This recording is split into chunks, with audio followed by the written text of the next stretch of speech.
This is my channel's 10-year anniversary. I've been posting my art online for about 11 years. I remember the first video I posted, I recorded with my phone, and I had my phone propped up on like several books to shoot my video. And I've rewatched that video many times. It's so special for me because it was the start of all of this. When I posted that video, I was super proud of it, and now watching it back, I'm also really proud of it. The real reason I started posting on YouTube was because I loved watching art process videos myself when I was learning digital painting. But I remember when I was younger, I asked my dad, I was like, how do you open a YouTube channel? And he said, oh, you have to pay for that. So I said, oh, okay. It was his way of deterring me from starting a channel, and it worked until I had just turned 16. It's absolutely insane to have 10 years of your life online. I'm not very public with my personal life the way that a lot of other YouTubers might be day to day, but I've shared a lot about my life and my experiences. It's really crazy to have it all documented. It's also interesting to see how I've developed in confidence as a speaker, because when I started my channel, I had very low self-esteem. I was very much taught that being proud is like a vice, like a sin, like a bad thing to be. So when I first started posting online, I just had this huge lack of confidence. I was homeschooled, didn't have a lot of friends. I was in a very uncomfortable situation with my family, and art was the way that I could escape. That's what started my love of YouTube, and I still watch so consistently. I'm gonna do a Q&A in a tiny bit. I asked on Instagram if you had any questions for me, but I have a bigger announcement, maybe good news to some of you. About 2 years ago maybe,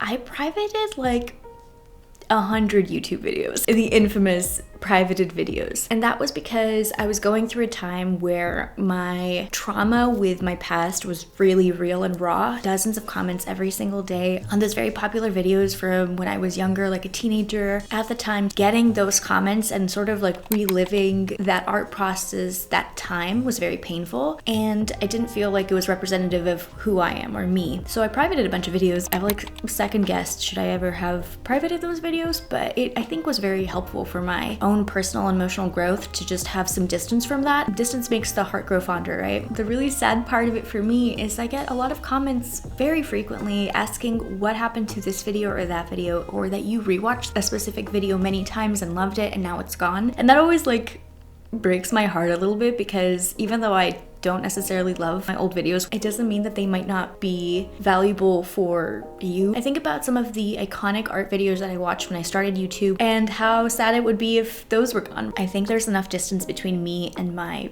trauma from when I was a teenager to actually make those videos public again. That was the reason I privated the videos and didn't delete them, was because I didn't know what that was gonna look like, if I was ever gonna post them again, if I just never wanted them up on my channel again. But there have been too many comments asking for those videos to come back, and it makes me sad to think that I've taken maybe an emotional support video from you. And now I'm at a point where it feels cool to see my progress instead of embarrassing, because I think like 2 years ago, I just didn't want to be associated with the person that I was. I was getting critique on my art style from 8 years ago, 7 years ago. Yeah, there were a lot of hate comments on those videos too. I'm in a much better headspace. I've been so consistent with YouTube recently, and I really want to share those videos with you again. I've made a playlist with those privated videos. The unfortunate part was when privating videos, the comments are all erased, deleted. I don't know why. The captions are updated with that information. I'm so interested to see what comments do pop up on those videos now. I hope that if you've been missing some of those previous videos, that you are happy they're back up, because that's the reason I'm posting them. I'm grateful to have so much love and support on videos that I made when I was in a really tough place and art was my escape. I'm very grateful for YouTube in general for letting me meet new people, make new art friends, giving me a community when I was totally alone, and encouraging me, because I'm I'm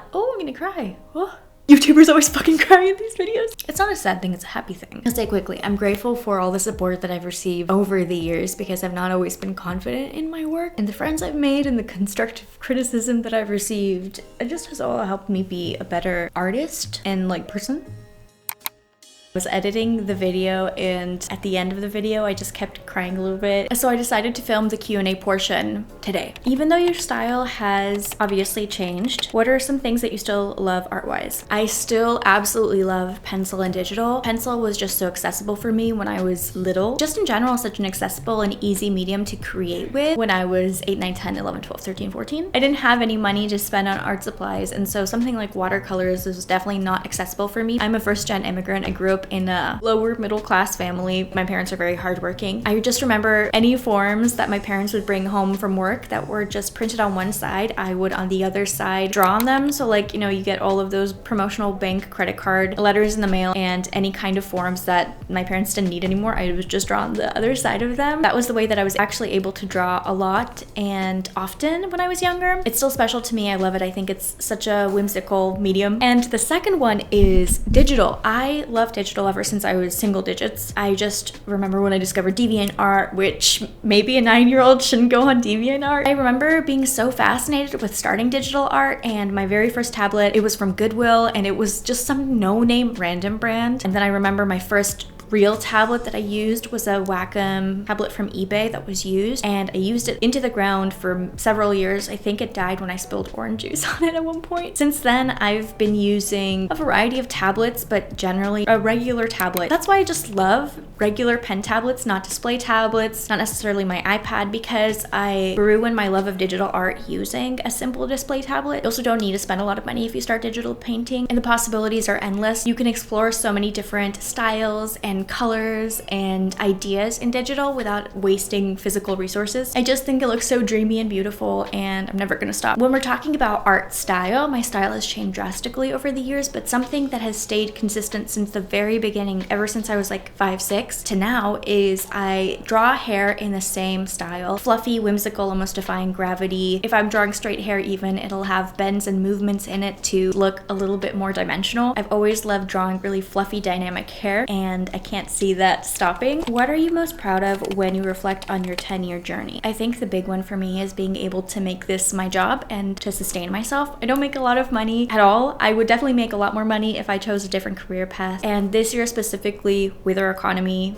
going into a recession, I believe, I think I've had the worst year in the past 5 years. But even with all that, I just love my job. I get to roll out of bed and walk into my studio, which I love, even though I've spent so many hours like feeling miserable about how much I have to work. I've never once been in this room and felt stuck. I'm really grateful for being able to make this my career. I mean, it's definitely a dream. Even if I have to get a regular 9-to-5 job, I'm still going to be creating as much art as I can on the side, still posting, because it's genuinely something I want to do for the rest of my life. To answer the question, what is something that I'm most proud of, is just even being able to escape a life that I felt really trapped in when I was younger, and a situation that was really bad, and to get to a place where the people that I surround myself with are supportive and kind. I have peace in my life day to day, and I think that's all I could ask for. There are a couple other things in my career that I'm just shocked that I've done. I can't believe that I've done work for the US Mint. That was a crazy thing that I did this year. I also was really proud of working on the Harris Walls campaign, doing a commission of Kamala Harris, and also just writing a book, writing my first book. It's being published in February. I think like everybody else, I always had a little bucket list idea that I was gonna write a book, and I never thought that was actually gonna happen. I feel like it's a bucket list idea, like traveling the world, basically probably on everybody's list. And to have put in the work and to create something that I would have loved to read when I was just starting out with digital painting, I'm really proud of myself for writing it, and I know it's such a good resource because I've spent so much time on it. I'm really grateful for the opportunity to have written a book and to have a publisher, so that's probably my second biggest accomplishment, and I just can't wait to hold this book in my hands. I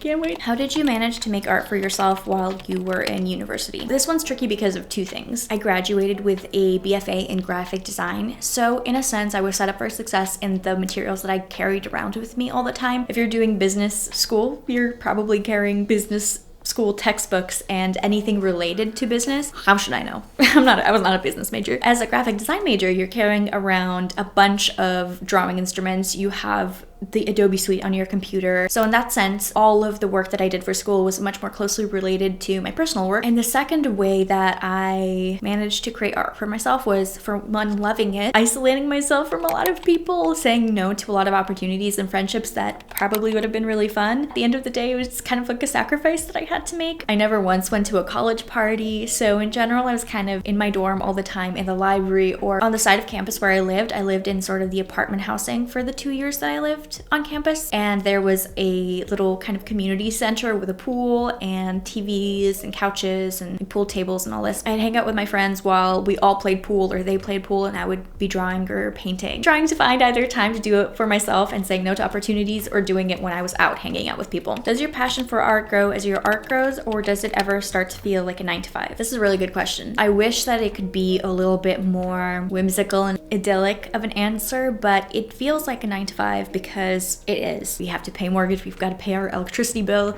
You wouldn't even know how high our electricity bill is because we live in a house from the 1800s. You have to pay bills, you've got to do repairs on your cars. That's just the reality of life. If I didn't have to worry about making money, it would definitely feel a lot more like a passion. But considering I do have to make a living, it does feel like a 9-to-5. I have to spend a lot of times answering emails, trying to coordinate with companies for sponsorships with budgets, which are like slim to none, trying to figure out ways that I can diversify my content to continue making money. I don't want to talk to you all about money and how hard it is to make money and all this stuff. Sometimes it's easier and sometimes it's harder, right? It's definitely stressful in so many ways, but it's definitely much more of a fun 9-to-5 than maybe other ones, like being an accountant or a secretary. I'm sure is not as fun as getting to be in a studio where you have a pink mantle. While it does feel like a job, it's actually fun. If I wasn't still excited to create art and to explore and to figure out new things, to create new things, I would quit because it's hard. If I didn't feel any passion, there's literally no way that I would continue doing this. Your taxes are higher as a small business. You get no insurance. You don't get a 401k. I don't have a Roth IRA. Hopefully one day. I 100% enjoy what I do, and every single step that I take in developing my art style or getting better, I'm like excited and proud of myself the way that I was when I was a teenager. It feels like I'm improving at a snail's pace. Sometimes it feels like there's no improvement, but even if I look from the end of 2024 to the beginning of 2024, I have had an improvement in my art. It never feels like that day to day, but it's amazing to look back and see how one time you problem solved something actually changed the way that your art looks now. I hope that's an encouraging enough answer, but it's also realistic. Why did you stop using Krita? I switched over from using Windows operating system to Mac in 2020 because Windows did enough for me when I wasn't recording my process, having to edit really large, lengthy videos and using software that just took up a lot of memory. When I was using Windows, my programs would always crash. It's not the laptops or computers that I've used. It's just, I think the Windows operating system is not as good at saving your work, protecting you from viruses. Because I don't want to lose any of my files, I work with terabytes of files. Like this file is probably going to be 700 gigabytes, just this video. I have to work with such huge file sizes that I switched over to Mac, and I categorically never have problems with anything crashing and shutting down on me and losing work. I don't believe Krita works with Mac. You could correct me. Big reason that I changed from Krita to Photoshop back when I was still using Windows was because Krita had such a hard time with figuring out different tablet drivers. Because of my job and doing video reviews on a bunch of different tablets, trying them out, it would take hours and hours sometimes to troubleshoot just getting the tablet to work in Krita. That's a lot of time to be spent frustrated, not actually putting in work into the end result, the tablet review. So at the end of the day, Krita just wasn't working for me as a professional. I'm sure that you don't have 7 tablets that you switch from day to day, that you just decide you want to use this one. If I only had to ever use one tablet and I still had Windows, I would probably be using Krita. The big reason was that I was always having problems with tablet drivers, which is unfortunate because Krita is amazing. I'm happy that there's free software, and if you can download it and try it out and it works for you, then that's amazing. In my book, I wrote Krita is a great option. I don't have any beef with it. It just doesn't work in my professional life right now. What does your ideal day look like? My ideal day looks like one that I'm not stuck at my desk for 12 hours. So recently it's been really cold and rainy and gray. When it's been a little bit warmer or nicer out, Zach and I have been doing lunchtime walks for an hour to sometimes 2 hours, and it's so nice to actually be able to walk around. This is crazy, but with my job and being work from home, I sometimes get 300 steps a day. Like, that's just actually unhealthy. It got to a point 2-3 months ago that I just had to step back and take a look at just my health from doing this and realize like this is not how I want my health to decline when I'm 26. So I've been doing a lot more of an effort to, I have my walking pad downstairs with a TV, taking walks outside, occasionally working out, but I'm not I'm not doing that. I'm taking huge long walks. I'm trying to walk over 10,000 steps a day, either walking pad or outside. So my ideal day would be one that I wake up in an early time and get my emails answered, admin work done, maybe plan a video or do art, and then at 1 or 2 go on an hour to 2 hour long walk, come back, do a little bit more work, and then make dinner. That would be my ideal work day. Video editing days are the least fun because they take such a long time and I'm just stuck there doing technical work for a really long time. But I think when I move over to 1 video a week instead of 2, I'll be able to put in, double the work into 1 video and have them be nicer, be a little bit more proud of them, and have a little bit more time to not stress out and have to finish a video in a day with work my nights. I think the nicest days are when I can get art in before lunchtime and a walk around lunchtime. I'm really simple. How do you get yourself out of art block when you're stuck? And how do you teach yourself fundamentals when you're overwhelmed? I think these two go hand in hand because this is my job and I have to create art multiple times a week. There are times when I feel extremely stuck in art block, like I'm drawing the same thing over and over, or sometimes your hand just literally doesn't work for the day. I'm sure that's from some fatigue or carpal tunnel, but generally when I'm in an art block, I try to do something completely opposite to what I was doing. If I'm drawing in pencil, I'm trying to draw in watercolor or markers or gouache, something that I don't generally do. If I'm trying to draw a portrait and I can't do it, I'll switch over to animal, still life, food, abstract. If you can't just draw anything, even trying to figure out color combinations and theories, whipping out paint and putting different colors together to make color palettes, putting distance from yourself and the art that you're struggling to create by focusing on something else that is also creative, I always find really loosens me up, gives me a new perspective, and then I can go back to what I was trying to draw with a refreshed mind. It almost feels like I reset my hand. My hand is the computer and I turned it on and off. When you're feeling overwhelmed with fundamentals, I recommend trying to work on just one little thing at a time instead of trying to focus on like the whole of the human anatomy and muscle mass and skeletal structure, because those things are super overwhelming. Try to draw the same thing over and over until you can problem solve and get it right. An angle of the face, maybe just draw the ear over and over, draw eyes over and over. Try to make color palettes with analogous colors. How many different types of palettes could you make? I definitely recommend this one is when you're trying to work on composition, take the same subject and try to compose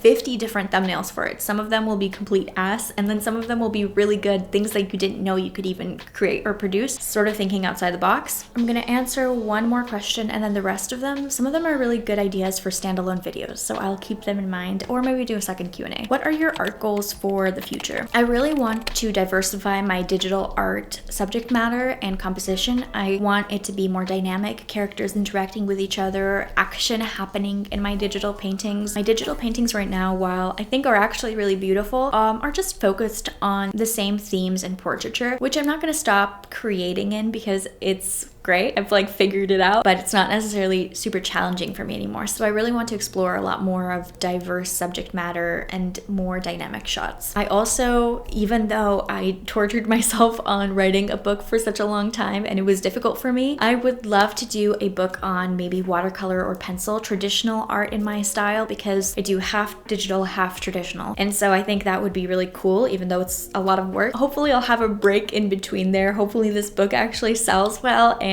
I get that opportunity, but I think that would be really cool. And I think the last art goal, which is pretty vague, is to work with more video game companies specifically and tech companies. I love my sponsorships that I do with tech companies because they allow me to have so much creative control and creativity in them. And it's really fun to try out new tech, create content for sponsorships around it. Working with video games are some of the most fun sponsorships and collaborations I've done. Working with Honkai Star Rail was fun. I was a judge for their art competition, which is super cool. I worked with Lost Ark, and this year I worked with Assassin's Creed Shadows. Those are really exciting for me. When I was younger, I was what you might call a very casual gamer, but recently I've been obsessed. I have played probably 400 to 500 hours of Baldur's Gate. I've done an honor run playthrough with Zach. Now we're working on a Dark Urge playthrough. I'm in Dishonor mode right now because I wanted the difficulty of Honor mode, but I didn't want to care about dying. But it's single save file, so it's a lot. And Dark Urge is crazy because you have to make some decisions where I'm like,